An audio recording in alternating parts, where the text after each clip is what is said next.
इन दिनों पेट्रोल और डीजल के दाम आसमान पर हैं। कई राज्यों में पेट्रोल की कीमत 100 रुपए प्रति लीटर से भी ऊपर पहुंच गई है। एक तरफ कोरोना महामारी का कहर और दूसरी तरफ पेट्रोलियम की बढ़ती कीमतों से आम जनता लगातार बेहाल है।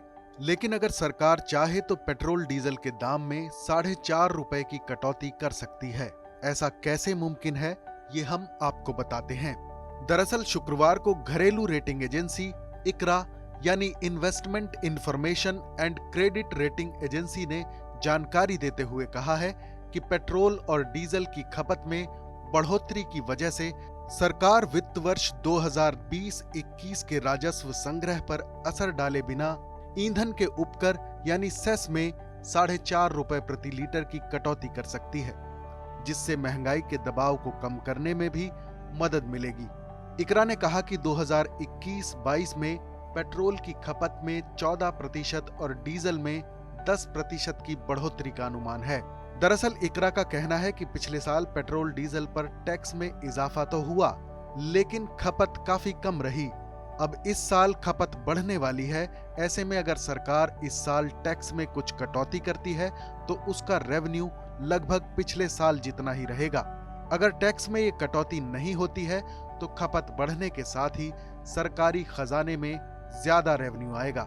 इकरा की प्रमुख अर्थशास्त्री अदिति नायर ने कहा है कि ईंधन पर केंद्र सरकार अगर टैक्स में 4.5 रुपए प्रति लीटर की कटौती करती है तो इससे कंज्यूमर प्राइस इंडेक्स यानी सीपीआई भी तकरीबन 10 बेसिक पॉइंट यानी 0.10% तक कम हो जाएगा।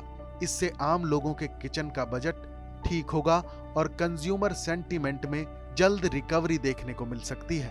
इससे आरबीआई मौद्रिक समिति को भी अर्थव्यवस्था में सुधार के लिए उपयुक्त कदम उठाने का मौका मिलेगा।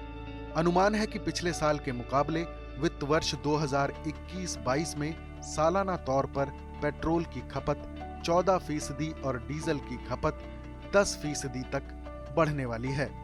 वित्त वर्ष 2019-20 की तुलना में इस साल पेट्रोल की बिक्री 7% और डीजल की बिक्री 3% तक बढ़ने वाली है। ईंधन की बिक्री में कुल बढ़ोतरी से वित्त वर्ष 2021-22 के लिए सरकार का रेवेन्यू 13% यानी 40,000 करोड़ रुपए बढ़कर 3,60,000 करोड़ रुपए हो जाएगा। वित्त वर्ष 2020-21 में ये राजस्व अनुमानित तौर पर 3,20,000 करोड़ रुपए है। अगर केंद्र सरकार इस अतिरिक्त 40,000 करोड़ रुपए के रेवेन्यू के बदले ईंधन की कीमतों में 4.5 रुपए प्रति लीटर की कटौती करती है तो आम आदमी को इससे बड़ी राहत मिल सकती है। इस फैसले से केंद्र सरकार के खजाने पर भी कोई मार नहीं पड़ेगी और साल 2021-22 में भी सरकार का रेवेन्यू साल 2020-21 जितना ही रहेगा।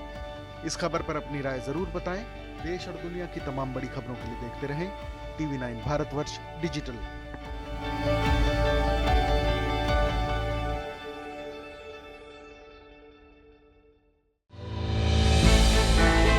हमने की गलती फिर एक बार, कोरोना ने किया दोबारा प्रहार। मास्क, 2 गज दूरी, करें अपनी सुरक्षा पूरी। कोरोना टीका हम सबको लगाना है, मिलकर साथ समझदारी से कोरोना को हराना है।